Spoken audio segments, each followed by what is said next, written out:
The Gratitude Podcast, episode 54. I owe it to gratitude. I owe it to the fact that, I think it may be because I came from very humble beginnings. And from where I started to like where I am now is still like, wow, like I cannot believe, this is my life. But it's something I've always been so happy for. And I know, like, I talked about it being a way of being. One of the ways that I know I do it every morning, the minute I wake up, I always say, like, a miracle will happen today. Welcome to the Gratitude Podcast on www.georgianbenta.com, where you'll hear a new story each week that will inspire more gratitude in your own life. Our mission is to inspire 100,000 people to discover how to feel gratitude and live a happy life through the amazing life stories of our successful guests and their actionable tips. And now, the host of our podcast, Georgian Benta. Hi, Gratitude Seeker. Welcome to a new episode of the Gratitude Podcast. Today, with me, I have someone that is really interesting and has an interesting story because she is the kind of person that for which gratitude is so ingrained in her habits and in her beliefs that it's really hard to explain. So that will be an interesting challenge for me, and I'm really looking forward to that. Her name is Christie Lindor. She is a management consultant, author, blogger, and podcast host focused on all things transformational. She has spent her entire 16 plus years of her career working for some top consulting firms in the world. I will give you a hint. They are part of the big four. She blogs about all things related to personal, professional, and organizational transformation. She uses gratitude in every single part of her life, and thanks to it, she has achieved most of her childhood dreams. Hi, Christy. So nice to have you here. Thank you for being here. Thank you. Thank you for having me. I'm really excited to speak with you today. Is there something that I missed or that you would like to add? No, you've covered it. I think it's for me, it's always weird to hear someone talk about me. Yeah. I don't know if other people are used to it yet, but it's just interesting sometimes to hear it. All right. So it will be a little bit of a challenge for me because people usually know how they got to be in this situation, to be so grateful and to live with gratitude. And it will be interesting to find out how you do it, how you did it, and to share with our audience how they can do it themselves as well. So my first question is, what does gratitude mean for you? So, for me, gratitude is a way of being. I don't know. I just sometimes I pinch myself, especially where I am now. I pinch myself in terms of how amazing, like everything a lot of things that I've wanted in my life has really kind of come to be. And I owe it to gratitude. I owe it to the fact that, I think it may be because I came from very humble beginnings. And, from where I started to like where I am now is still like, wow, like I cannot believe, this is my life. But it's something I've always been so happy for. And I know, like, I talked about it being a way of being. One of the ways that I know I do it every morning, the minute I wake up, I always say, like, a miracle will happen today. Mm-hmm. I start every single day and I say that. And guess what? A miracle always happens. And it's not like big miracles, right? It can be the little things, the little things like, I catch that bus that I was going to, I was running for, or, I get the parking spot, like right out. So it's like these little things, but they add up, every day, day in, day out. And then I see it and I'm like, wow, it did happen. And in living my life that way, that's just one example of many, but in living my life that way, sometimes people say I'm too optimistic. They think I'm, too, unrealistically happy. But I feel like because of my background and because of where I am today, I know what my ancestors went through. And they've given me, because I'm here now, they've given me the opportunity to do something impactful and to be living in this time in the history.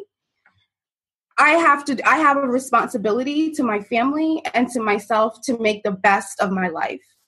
And it's only in being, thankful for where I've come and thankful for where I'm headed that I can do that. Totally. We've talked a little bit about your story before we began, and I'm really curious if you want to share your story. Like, where did you come from? What's your background, for our listeners to get a better perspective and to understand how you got to be so grateful, and where did you come from?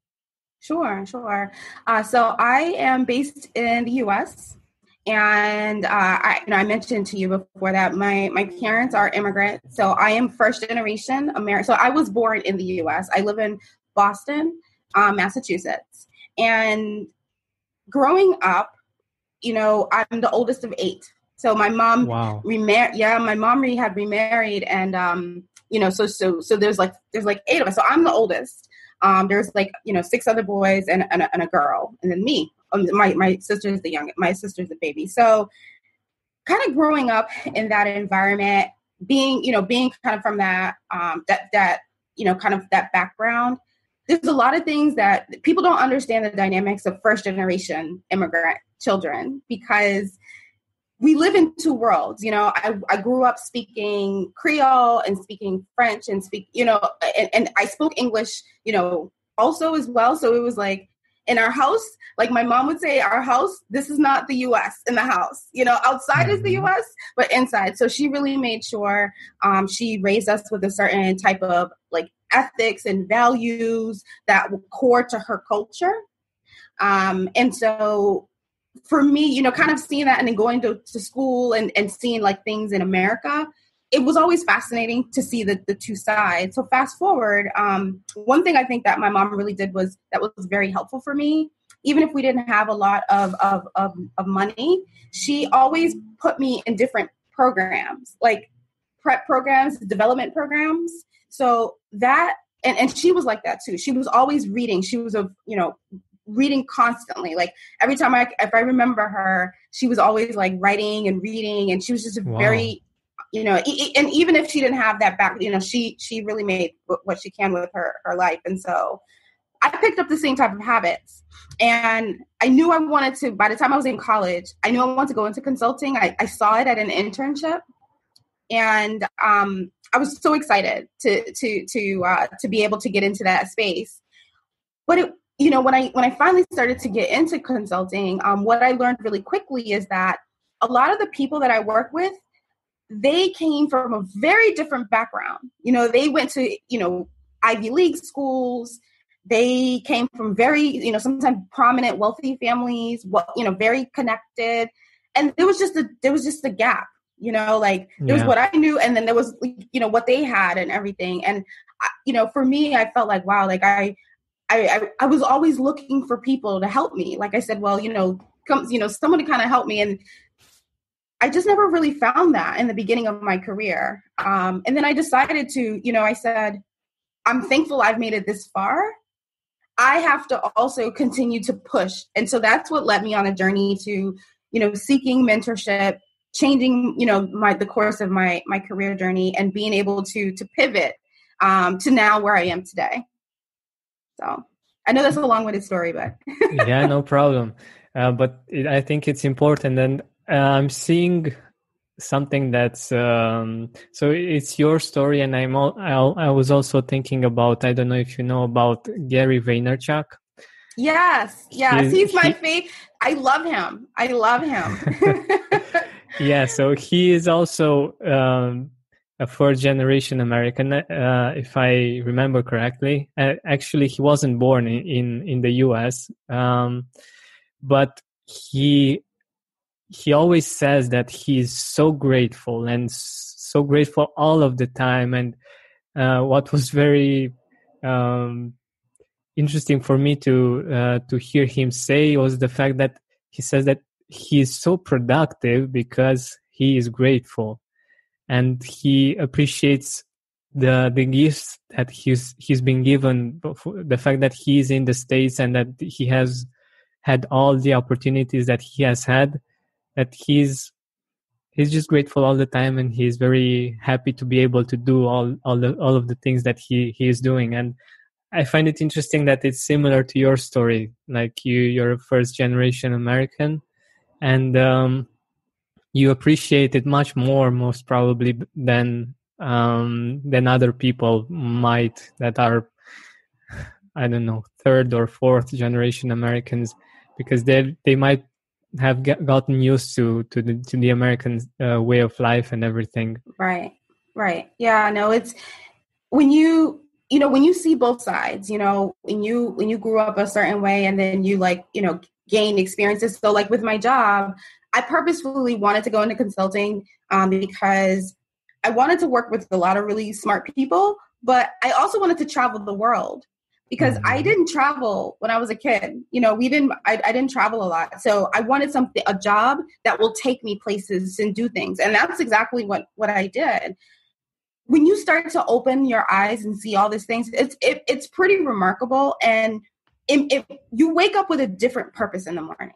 You don't just wake up and it's like, oh, is it going to be okay? You wake up on fire, like, okay, what am I going to do to impact the world today? Like, I wake up like that because I know, now, Jordan, my mom is like, my mom has passed away, like my grandmother, like a lot of the people, the elders of my family have since passed. Mm-hmm. So because I'm the oldest in my culture, I'm the oldest, I am the elder now. So could you imagine? I mean, some people may say, wow, you look young, but I am the oldest. I'm the eldest. Wow. And when you have that type of responsibility, I now have, 15 nieces and nephews, in addition to my brothers, my sister. And so when you have that weight of a responsibility and like, this is where you are, it's just, I take it very seriously, and I'm just so thankful. I'm very thankful. Yeah. I'm really curious if you want to share with us where you're from, actually. Like, where is your family, your ancestors from? Yeah, they're from Haiti. I don't know if you've heard of Haiti. It's a Caribbean island. Yes. Mm-hmm. Oh, well, That's not that far away from the States, right? No, it's south. It's south. Mm-hmm. Yeah, definitely. Yeah. In the Caribbean. Yeah. And do the people there have any habits, any things that are related to gratitude? I'm really curious if there is something in the culture that is related to gratitude. Absolutely. Whenever I go to Haiti, I have never been around like, people are just so thankful for everything. Like in our culture, like, predominantly most people are Catholic religion. And so religion plays a big part of of most people's lives. But I mean, you see people have gratitude for the littlest things. Like, I mean, things you don't think about, they're happy when they have, in Haiti, they're happy when they have like basic amenities, basic, like housing and water, clean water and food and access to like the internet, like, and it's things we in America, I think sometimes people don't realize how much we take for granted some of the basic types of amenities that are out there. But when you see that, and you get a chance to live that does something too, so like I've always, I'm born here, but seeing the images, not only in Haiti, but going to other countries, I've been to a lot of other countries and just seeing how they live and how happy they are without a lot. They don't need a lot of things. Like all the stuff, people need here in the US, they don't need any of that. And they're so happy and they live such a peaceful life. It's pretty remarkable. So to me, those moments really ground me, and they really, make me remember, what my responsibility is, but also like, how to live in the moment and how to really make sure that I enjoy and experience life as I've been experiencing it. So that's amazing. That's amazing.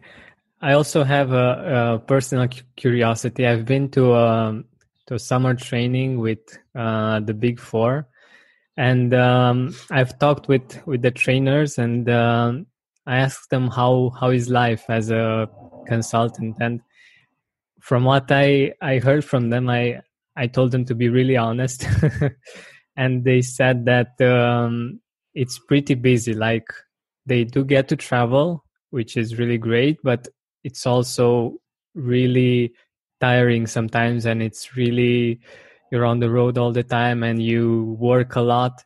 How do you manage to work a lot of time and still be able to feel gratitude, to experience gratitude, and to enjoy the journey? Yeah, it's a great question.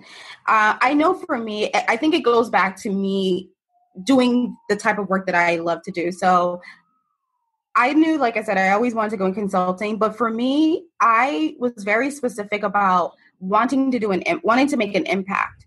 I couldn't just go into consulting just to say I'm a consultant. I wanted to be in an area and do work that I love, that's meaningful to me. And that's why, at first I dabbled with IT consulting, because when I started my career, the .com was like the big rage back then. This was 20 something years ago. Oh, well, not even 15 plus years ago, but early 2000s. But that was the rage back then. So I jumped on that bandwagon to say, oh, okay, if I have an IT background, I'll be able to, to do more with it. And then even though I was good at it, I didn't have passion, I didn't have passion about it. And I said, well, how can I do it? Because the work is demanding. Consulting is extremely demanding. And so in my guiding principle is like, if I'm going to be here, I better have fun. I better feel like I'm making meaning, because this is a big part of my life, and by nature, I've always been a workaholic. That's just always, since I was a kid, I've always been in that, like, I've always had like a very strong work ethic. But I said, you know what?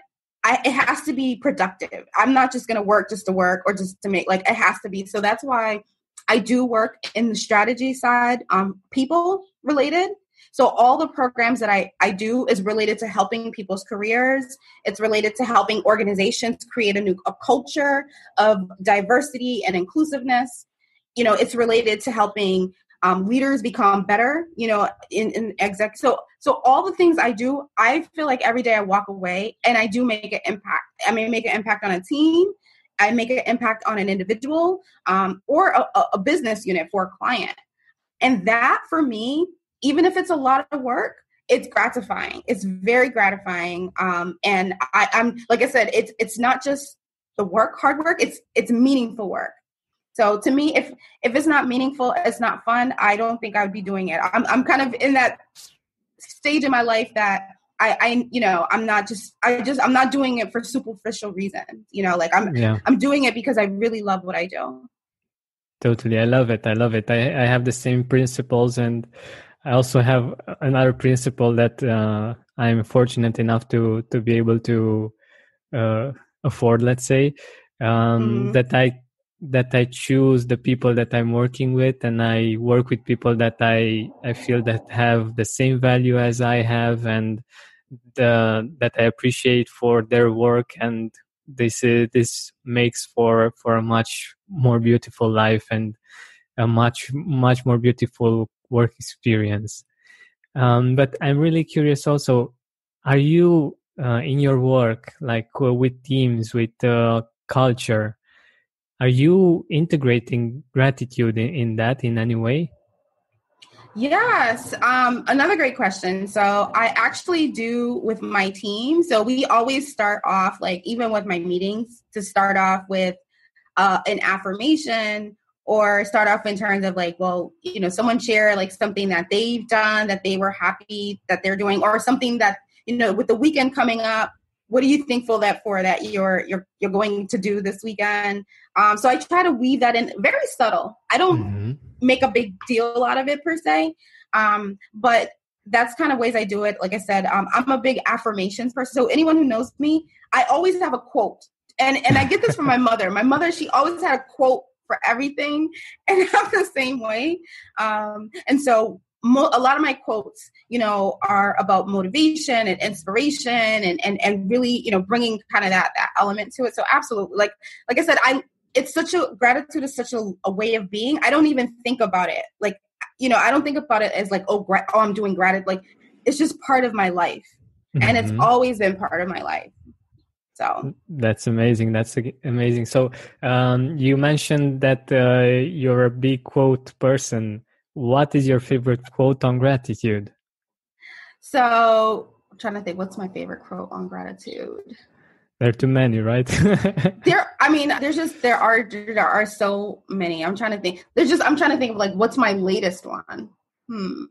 Hi Gratitude Seeker, today's episode is sponsored by Lumen, the first handheld device that can measure your metabolism in a single breath to tell you what fuel source your body is using for energy, fats, or carbs. Lumen's device and app provides you with personalized daily meal recommendations to help you reach your weight, nutrition, or fitness goals and has been scientifically validated. If you want to check out how you can hack your metabolism today, visit lumen.me. Use the code gratitude25 to get $25 off at lumen.me. This episode is sponsored by SaveTheChildren.org. Save the Children believes every child deserves a future. In the United States and around the world, we work together every day to give children a healthy start in life, the opportunity to learn, and protection from harm.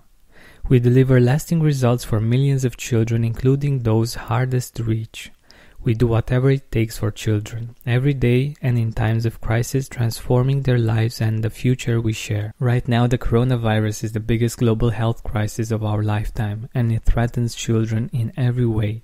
COVID-19 has already left many children without caregivers, out of school, and exposed to violence and exploitation.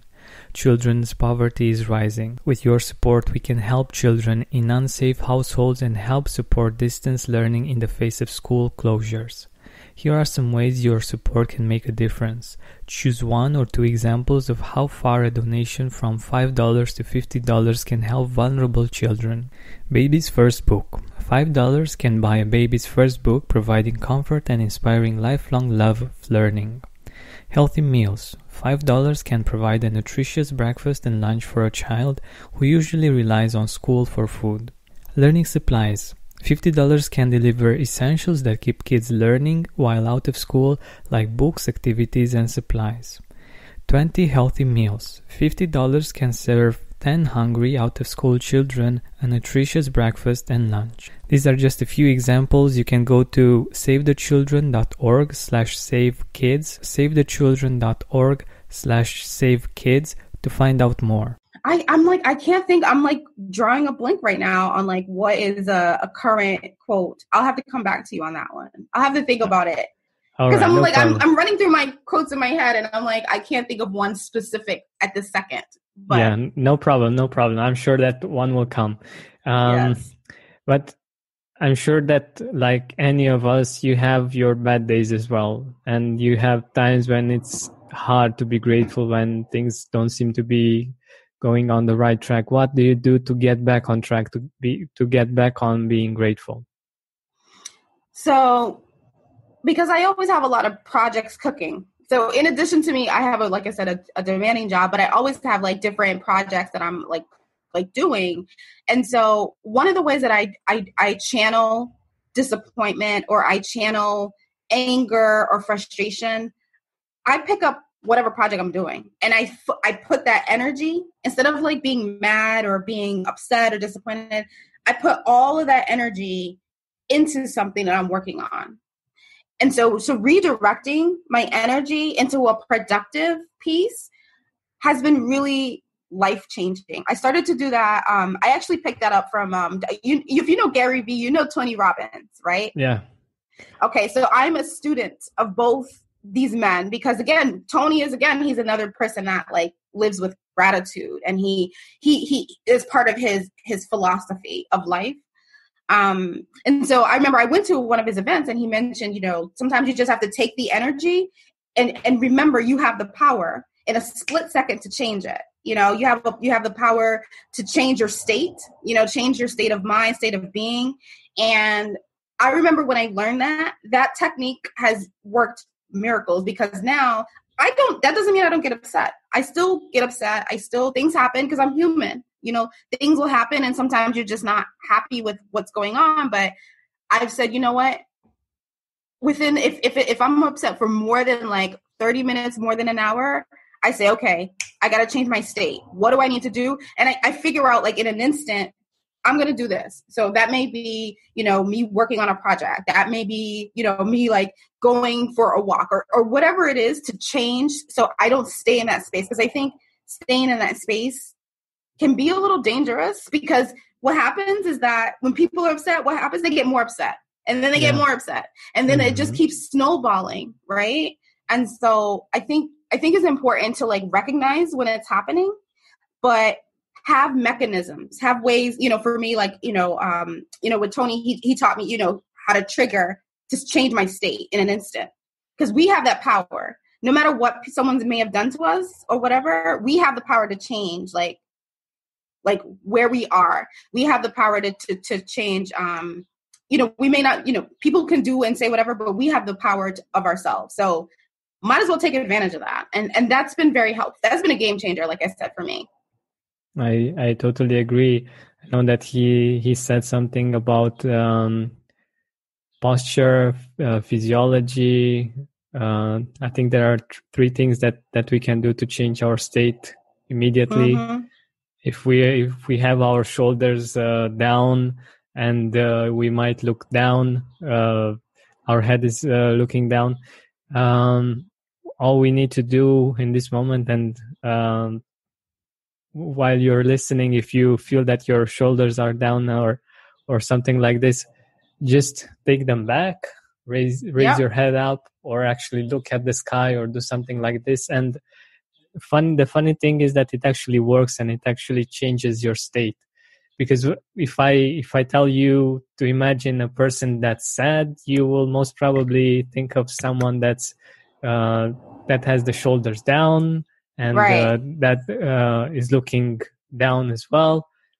But when you think about someone who is confident, you see them in the posture that I just mentioned. So that can be really helpful for our listeners. You can do right now when you're listening. Good. So do you feel that you've been grateful all of your life? Like, do you feel that you had one moment when you actually got gratitude, that you actually got to live it more? Mm-hmm. I would say, in the beginning, I was working so hard. I was putting myself through school. I was working full time, in college full time. I was just so focused on like trying to get through school. I wasn't thinking about gratitude. Like, I must admit, I wasn't thinking about that. I think when gratitude started to become a daily part of my life, because before, I remember I would just do things because I was in such a rush. You're young, you're in such a rush I don't know where you're running to, but you're in such a rush to do things. So I remember, okay, I was like, I finished the school. Okay, check. I finished this. Okay, check. And I was living my life like that. And I think the moment that gratitude, I realized how big, like, what I had accomplished. Because even graduating college, I didn't think of it as a big thing. Because I was like, okay, I've done that. That means now I got to go get my master's degree. That means now I got to go get a job. That means, you know what I mean? Like, so to me, it was just check, check, check. And then when I turned, when I was 22 years old, I was about the age of 22 at the time. By that time, I had just graduated. I had graduated undergrad a year before. And I told you I started my career in IT consulting. The firm I worked for, they relocated me to Atlanta, Georgia, which is another, like, the southern part of the U.S. Mm-hmm. And once I got there, that was 2001. And then, so once I got there, about like 8 months later, I bought my first house. Wow. and so it was funny. I didn't go down there to buy a house. I just was traveling so much. And I was in an apartment that I was never in. And down there, the prices are reasonable, more reasonable than real estate, like in where I am in Boston. And I just kind of did the math and I said, well, if I'm traveling so much, I might as well buy something instead of like wasting my money in rent, you know? Yeah. Because I can afford it. You know, I had enough of a salary that I can afford it. And again, it was just check. Okay, well, let me look for a house and let me do this. And I think when I was moving, the day that I closed on the house, I just graduated from college. I just bought like a new car. I had a job that I was traveling. And I remember the day when I was driving to my house, something hit me. Something said, Christie, do you believe what you just did? Like, do you take a moment? Like, I took a moment to sink it in, and I got so emotional because I was like, oh my gosh, like I did this. Like, I'm so thankful that I've come this far in such a short amount of time, you know, from finishing college to like, you know, less than a year later, you know, like I remember when I told people I bought a house, they're like, what? You know, it was like unheard of at my age to buy a house, given my background, you know? So when that happened, that's when I said, this is amazing. This is amazing. And I'm going to continue like, and then that's when I started to incorporate like a lot of the gratitude, because I realized like, I just felt like I'm incredibly blessed. And I don't think I've ever felt gratitude to that degree until that moment. It wasn't even at the closing. It was like when I was moving, you know? And ever since then, like, it's just been part of it. And I feel like that's actually accelerated. My progress has accelerated my accomplishments ever since then. So. That's amazing. That's amazing. And yeah, it points to something really interesting that we, in spite of what's going on the outside, the fact that we have the experience of gratitude on the inside, that makes the difference, and that gets us to appreciate the experiences that we have so much more, and it's such a big difference. And kind of to that, one thing I was going to add to the story, what also you just made me remember, because I forgot why that was such an important moment. Yes, it was big to be buying a house that young, but one of the bigger reasons was because I remember when I was first moving to Atlanta, and I told some of the people that I knew at the time I went to high school with, they told me, oh, you'll be back. You're not going to be successful. Oh, that was, you know, these were like friends, you know, they were like not happy for me that I was moving. So the fact that they, you know, they're like, oh, you'll be back. Oh, you're not going to, you know, consulting is hard. Like, I don't know, you know, you don't do that type of, like, you know, you're a woman, you're a Black woman, you know, like, it was just like, I'm just, you know, to them, it was like, you're living a dream, like, give it up. You're not going to succeed. And then to see these things continue to happen, despite what people said, I think after a while I shut everybody up. But in the beginning, you know, again, because of my background, people didn't think I had it in me to accomplish what I did, you know, and they didn't, you know, I don't think they, you know, I don't know if they, you know, they doubted my abilities, but they didn't think I had it in me. So. Yeah, usually when people say that you can't do something, it means that they can't do something, and it's much easier for them to say, "Oh, you can't do that. You're like me. How could you do this?" Right.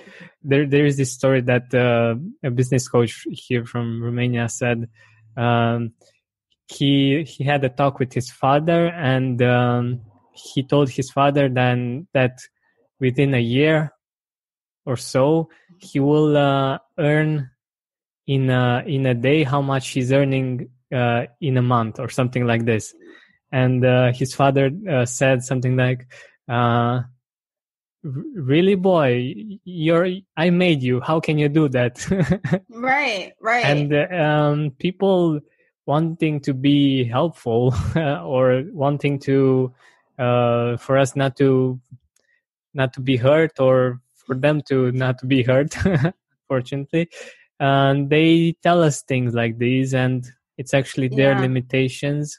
And the fact that you went on and you were able to actually make things happen is amazing, and congrats for that. But Thank you. You mentioned the part of your life when you were younger and you were going from one thing to another. If you could go back in time, what would you tell that younger self about Yeah, gratitude? man. So that younger self, I would say that, you know, sometimes you have to slow down, you know, you have to slow down, and you have to not just, you know, doing things to check a box, but thinking about the impact of it and taking a moment to reflect on like what this means. You know, I didn't do that. You know, like I said, I was just, I don't know. I was like, so this is one thing about me, Georgian. I sometimes get obsessed. That's the best word I can use. But when I'm laser focused and I want something, I'm like this, you know, and I will work my heart out. You know, I'm gonna like stay up all night and do all this stuff, and that's why maybe I was by design made for consulting, right? But I've always had a very, like I said, a strong work ethic. But I think I didn't take time to appreciate the accomplishments that I did as much as I should have. Mm-hmm. And I would tell my younger self to just kind of slow down, take time to get to know and build relationships with people. I know for me, like I said, I was so focused on checking boxes and stuff.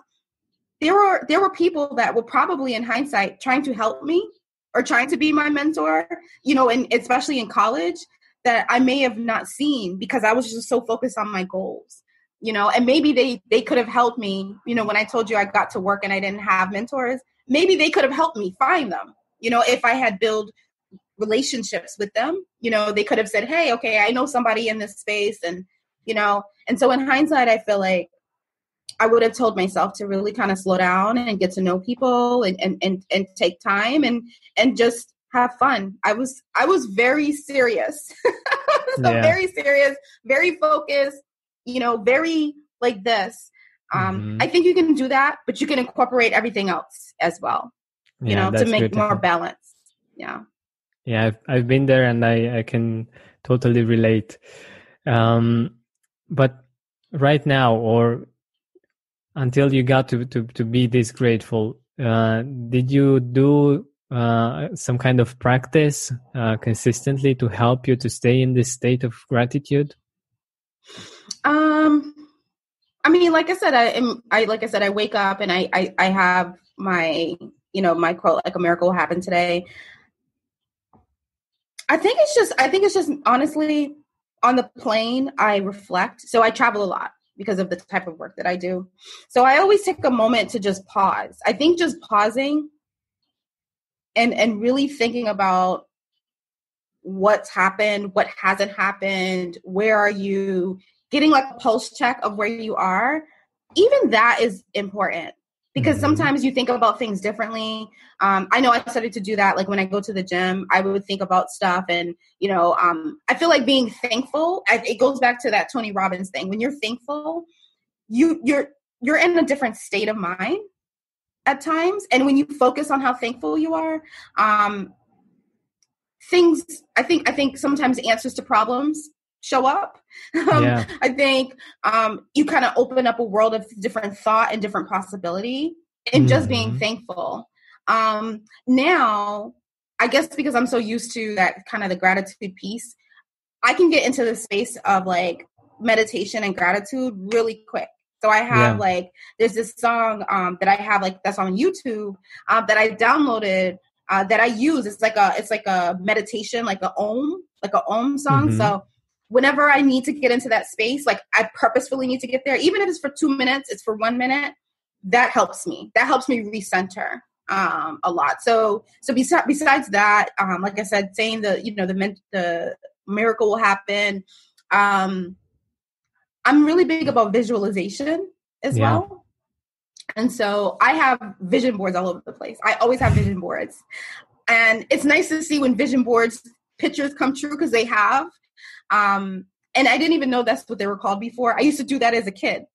Wow. And yeah, so it's funny. I told you I've accomplished many things. Like I remember I had a picture of a BMW when I was a kid. And again, when I was a kid, I didn't have any of that. And I said, you know what? I want that car. And I put it and I looked at it every day. I didn't know it was called a vision board, but that's what I called it. And then, a year later, after I bought my house, a year later, I bought my dream car. That same car, I bought it. So, Wow. When those things happen, you have to be thankful. You have to. Like, there's no other, I don't know. And again, from my background, I have to. Like, it's the only way to live. And I feel like the energy that I give off and the passion that I have, it comes from gratitude. Because people always say, Christie, you're so passionate. You're such a passionate person. And I think it's honestly because it's like, I have to be. Like, I have to be because I just have so much gratitude in my life. So. Wonderful. What I wanted to point out for our listeners is the habit that you have with the miracle affirmation, and I think that what you're doing great with that part is the fact that you really believe it, and you don't expect for big things to happen all the time, but you have by having the gratitude, you can see the miracles in the little things. And I think it's a really great way of living life and of doing gratitude, because when we think about miracles, we think about usually things that seem impossible. But sometimes when we are sad, it might seem impossible for us to smile or to be happy. And that can be a miracle. It's a simple one, but it can be a miracle. And I love the fact that you mentioned this part, and I think that it can be very useful for our listeners. And I wanted to bring that out and to get it more clear for our listeners to actually implement in their life. But getting back to what you said about relationships, about the fact that they are so important in our life. Do you have some people in your life that you would like to mention that you are really grateful for, that helped you along the way, or that just made an impact? Yeah. How much time you have? Just pointing. I mean, obviously, my family, my mom, may she rest in peace. I've seen the sacrifices that my family has done for me. Very happy, thankful. I have an amazing husband. So I got married 2 years ago, and congratulations. I'm just very, very happy with my marriage. I have a stepson. I have a 13-year-old stepson, and he actually keeps me young. He kind of keeps me hip to certain things. And he's such a caring young man. Very smart, and so I'm very thankful for him. Thankful for my like I said, my family, but my siblings, my sister, she's my biggest cheerleader. I have some friends. I mean, I just have some friends, like some people, and I think I've done that purposefully. I think when you live with gratitude, at the state that I do, I remember when I started to really live it. Remember I told you about the house thing? Yeah. When I started to really live gratitude, I noticed that certain people started to just disappear out of my life. And I didn't know why. And then, I used to get upset, like, oh, they don't want to speak. And I said, you know what? I realized I'm on a different journey. I'm on a different path. And that means that not everyone is going to come with you on that path. And so that's something I would tell the listeners. Don't be afraid. If you start to create a life of gratitude, not everyone is in that space, and that's okay. Like, you want to definitely, because you're going to attract the people that fit that life of gratitude. You're going to attract them in your life. You're going to attract certain experiences. You're going to attract certain resources, certain things. And so don't be afraid to let go of the past. If I think about the people that were doubting me when I said that I was going to move and I had all these big dreams, and they doubted me and they laughed, I would have still been there. You know what I mean? I wouldn't have been able to accomplish what I did. So sometimes I think people are scared to get out of a comfort zone. But they are surrounded by people that are very negative. So, something to consider is when you live with gratitude, the universe does the work. You don't have to work. People will just stop showing up in your life that don't need to be there. So, and let it be. Let it be. That's the biggest thing. Let accept it for what it is. This is wonderful advice, and I love that you pointed that out. And I think this is really brilliant. That some people might might not be anymore in your life, and other people, hopefully more positive, more grateful as you are, might appear, and things might shift really fast. And this is one of the reasons why I'm working on and putting together a gratitude group for my listeners to have those kind of people that are grateful, that are positive, that sustain this feeling, and have the same values. And I think that's really powerful, and I'm really glad that you mentioned it. So we are nearing the end of our time together. Where can our audience find you? Where can our audience see your work? Yeah, well, they can definitely find me on LinkedIn or Twitter. You can go to Christie Lindor, and just feel free to reach out about anything. Like I said, I'm big on mentoring. In my life, I've reinvented my brand. I've always been a consultant, but I've reinvented my brand. Like I said, I'm about to publish my book. I'm right in the middle of that. So, talk about that. I can talk about family, being the eldest, being first generation. I mean, I could talk to anybody about anything. So, feel free to reach out. Again, it's Christie Lindor. If you go to my blog, christielindor.com. If you want more information about my podcast or my book, you can go to mecemuse.com. And that's MECE Muse, MUSE. Perfect. Thank you so much for being here with us and sharing your story. It was wonderful. Thank you so much. Thank you. Thank you for listening to our weekly podcast. Help us reach our goal of inspiring 100,000 people by sharing this podcast with your loved ones, with your Facebook friends. And if you loved this episode, please write a review on iTunes. Search for the Gratitude Podcast. By the way, what are you grateful for right now?